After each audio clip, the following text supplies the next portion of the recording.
Oh, it is like really early.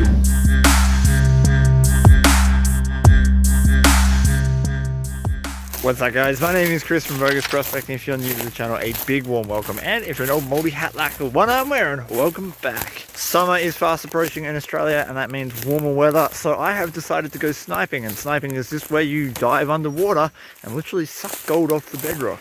I just woke that duck up. Sorry. For this little Australian this morning, it is still cold, so here comes the test of the tests. Ooh. A couple of years ago I pulled a few grams out behind that rock and I haven't touched it since, so I'm going to get in there and that is where we're going to start working. I got these boots off a mate of mine, David, and they're felt soled, so they're meant to be good on slippery rock. Oh my god, you couldn't do that normally. I'm still a little bit paranoid. Hang on, we'll go in here. But if I fall on my ass, it won't be... That's amazing! Woo, and cold. I have cleared most of the big rocks from around this hunk of bedrock, but I've also created some little wing dams to force fast water in behind it to try and clear some of the silt on both sides. Hopefully we'll be able to see what we're doing. And I can't move this thing's huge.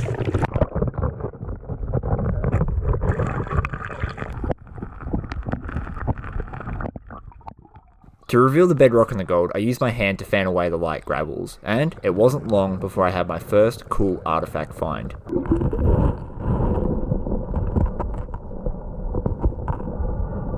Piece of Gold Rush era porcelain.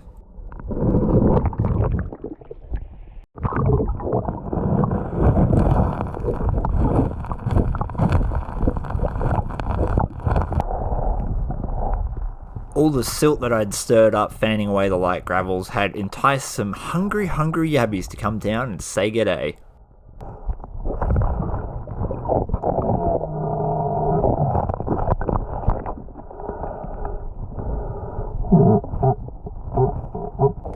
I waved away the smaller ones, but I had to manually remove the bigger boy.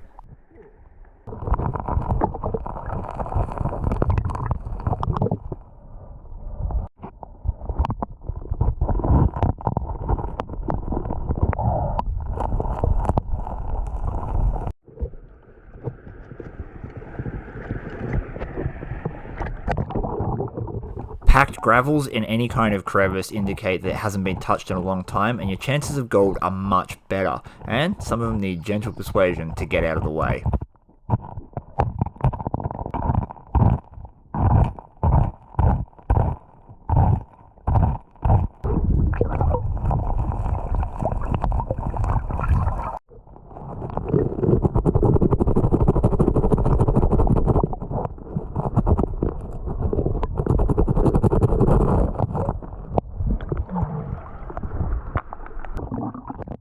I'd finally revealed all of the bedrock leading up to the crevice, as well as the crevice itself, and I was hopeful to see my first piece of gold. However, I ended up finding another piece of that Gold Rush era porcelain. Before we go too far into the video, I just want to remind you guys to keep breathing. I'm underwater and you're not.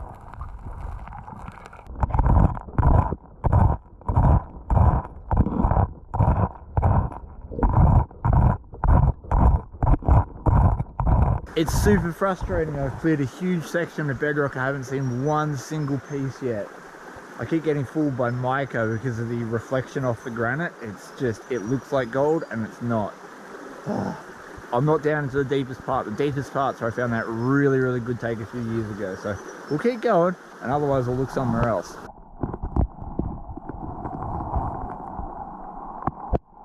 I can't believe I got all the way down to the very bottom of that and didn't find a single piece of gold. The only thing I found was these two bits of old porcelain pottery. So I moved spots, and it wasn't long before I was finding my first pieces of gold.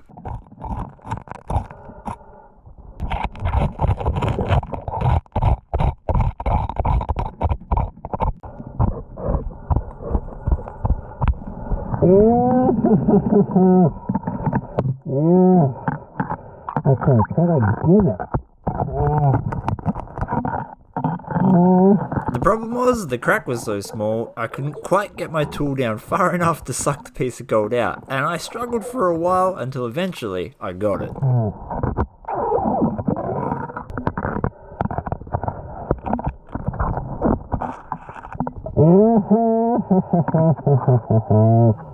And then another bit right after it.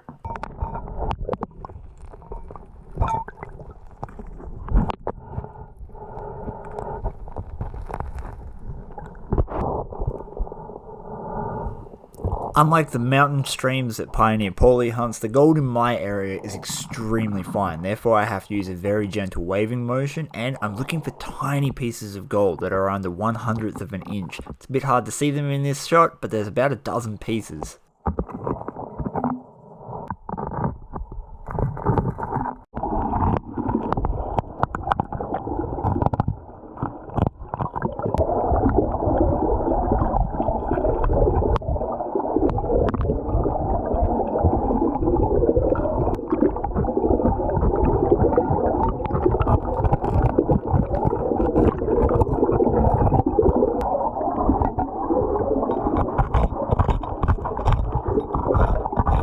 The crevice I was working eventually opened up to this deep pocket, and that's where I started finding some better pieces of gold. Oh, I've done so many crevices and I can finally see a piece of gold. It's taken long enough. Oh. Right down there.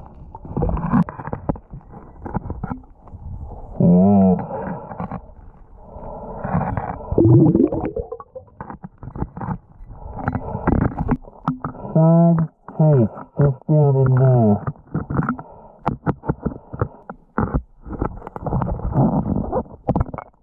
Oh, I can't get it.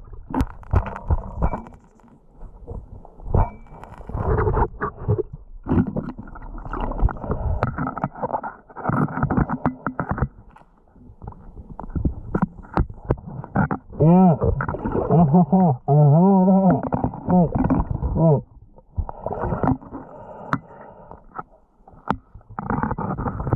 Man, I've done so many crevices. Surprising, because the last sniping video I did here, I pulled really good gold out of this crevice over here. I pulled like, I think it was like 1/4 of a gram or something out of that.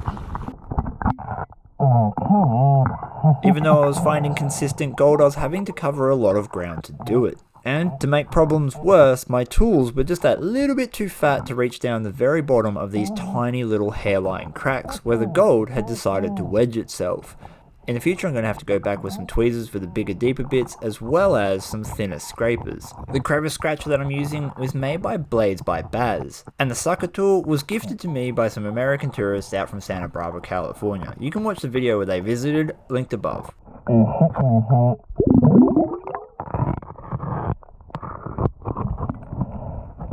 We often find a lot of lead bullets and mercury left over from the gold rush days in the creek systems while mining for gold, and we like to remove it from the environment. A few crevices later, and I actually hit a crack that had quite a bit of fine flour gold in it, as well as a few shotgun pellets.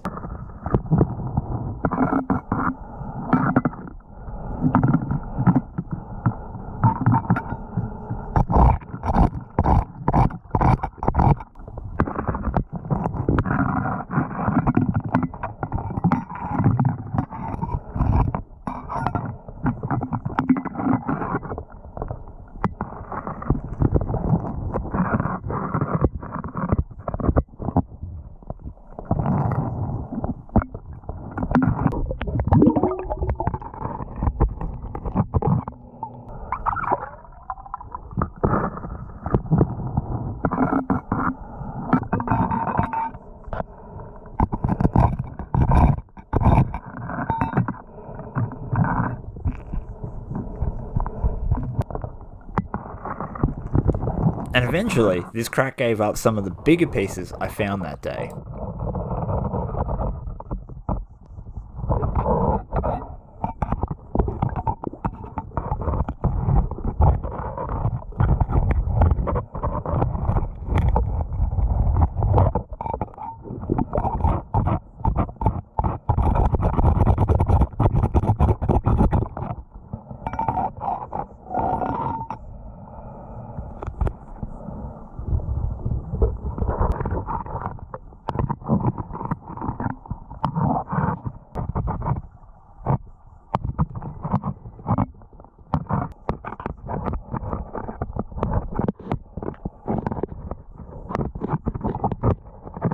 Well, that's all those crevices done. Every single one of them. I've done so many and I've barely seen any gold. It has me worried, but the few bits I have seen have been nice. So let's empty out the turkey baster and see what we get. Oh, come on, hands, work. Oh, there we go.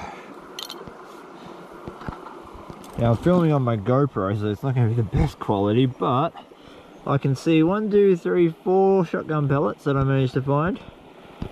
Hey, that's not too bad.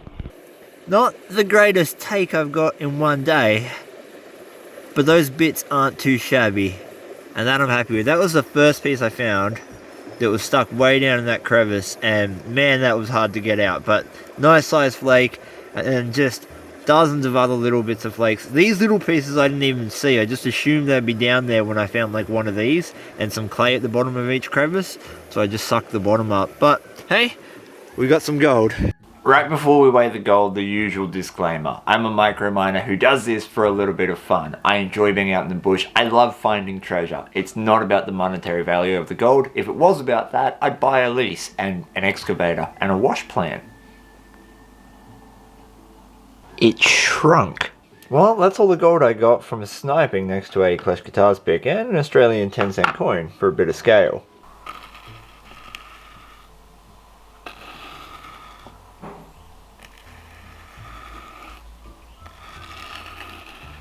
Certainly not the biggest gold take I've ever had, but that is still a nice bit, so let's get this on the scales. Should have really cleaned my pan before this.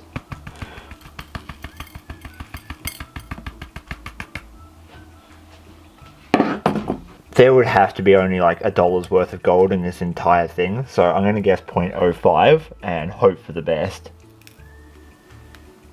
0.04! Almost, 0.03.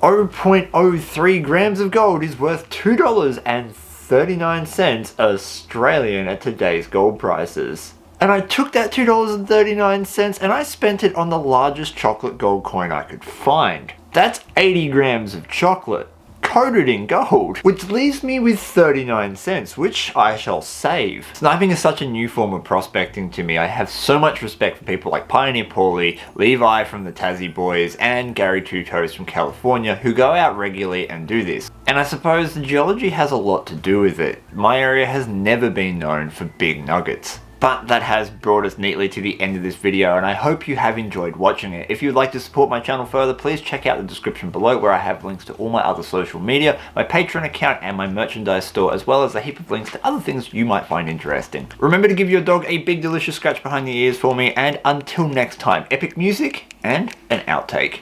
I think as we evolve as a species here in Australia, we'll end up with like leather shin legs, but we haven't made it there yet, so we've got to add our own.